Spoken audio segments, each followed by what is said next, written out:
Okay, today we're going to talk about exponential growth functions and exponential decay functions.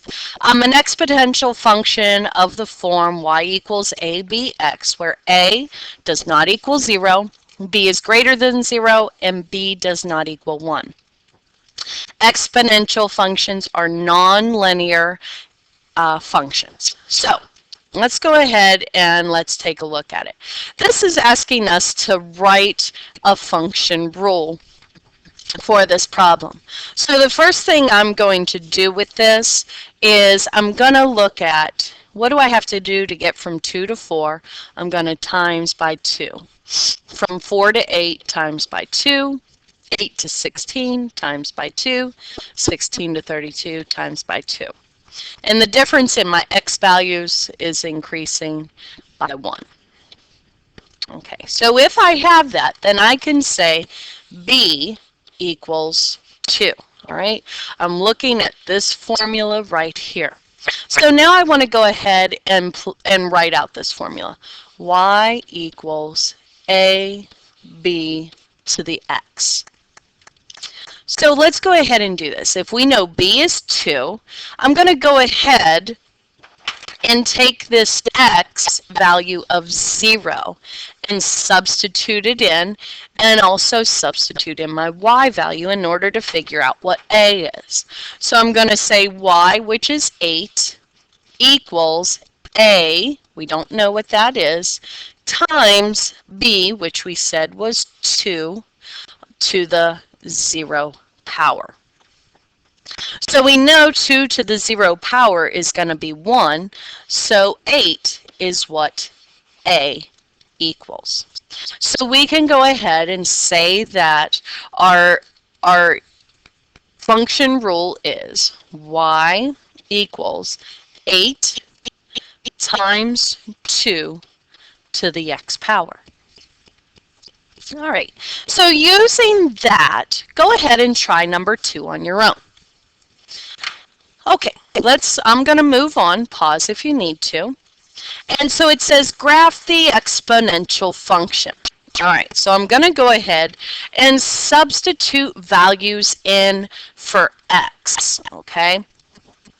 Let's see here. I'll say 0, and I'll say 1, and I'll say 2, but I'm also going to say -1 and -2 as well. Okay, so if x is 0, 2 to the 0 power, y would be 1.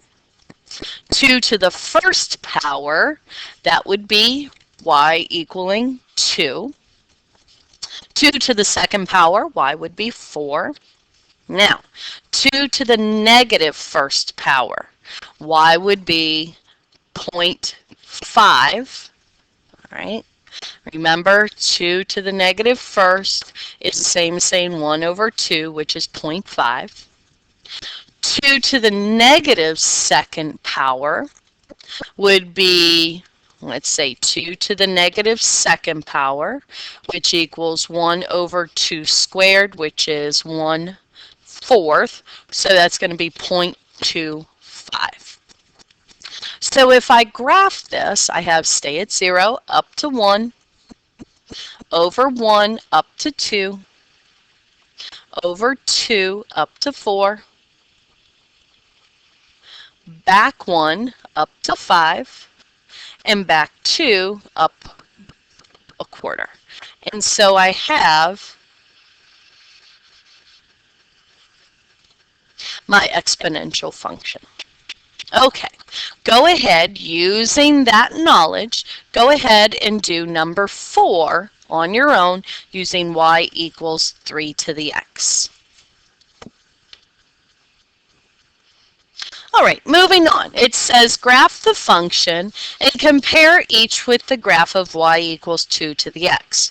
Well, we already did that, okay? Y equals 2 to the x. That was on the front of the page. So let's go ahead and say 3 times 2 to the x. So if I have 0, it's going to be 3, because 3 times 1 is 3. If I say 1, 3 times 2 is going to be 6. Let's see, if I have -1, all right, that's going to be a half. 3 times 1/2 is 1.5. Let's see, we'll put in a 2. Let's see, 3 times 2 squared, so 3 times 4, that's 12. And then we'll put in a -2. 3 times 0.25 is 0.75. So we'll go ahead and graph that. Stay at 0 up to 3, over 1 up to 6. We'll just estimate it being there. Back 1 up 1.5. Let's see, back over 2 up to 12. I can't show that. Back 2 up 0.75. Okay, so being that we have that, what I want you to do is come up with, what do you think happened when we took 2 to the x power and multiplied it by 3? Okay. Next thing I want you to do is do -3 times 2 to the x.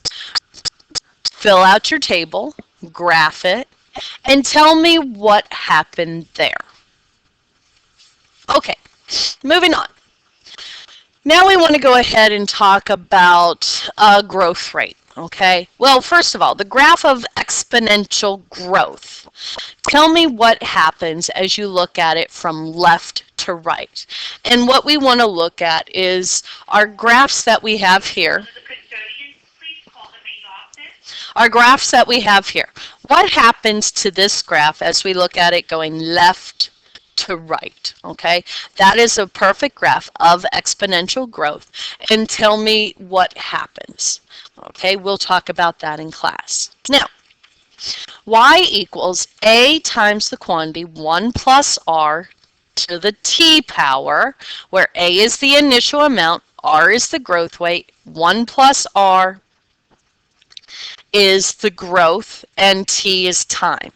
Okay, so let's go ahead, and what we have is a problem here. This is an appreciation problem, and it tells us, and it helps us figure out what the appreciation of a car would be.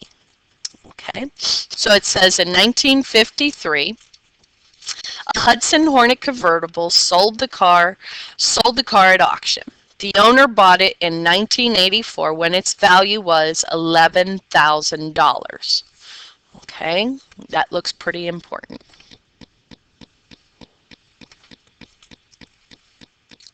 The value of the car increased at a rate of 6.9% per year. If the auction took place in 2004, what was the approximate value of the car at the time of auction?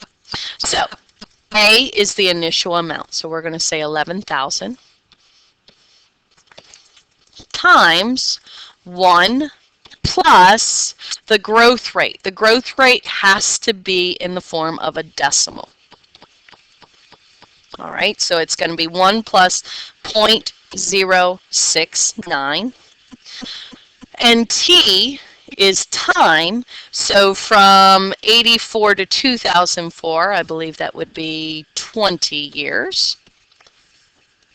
And so now what we want to do is we want to go ahead and figure this out. So I'm going to say 11,000 times 1.069 to the 20th power. All right.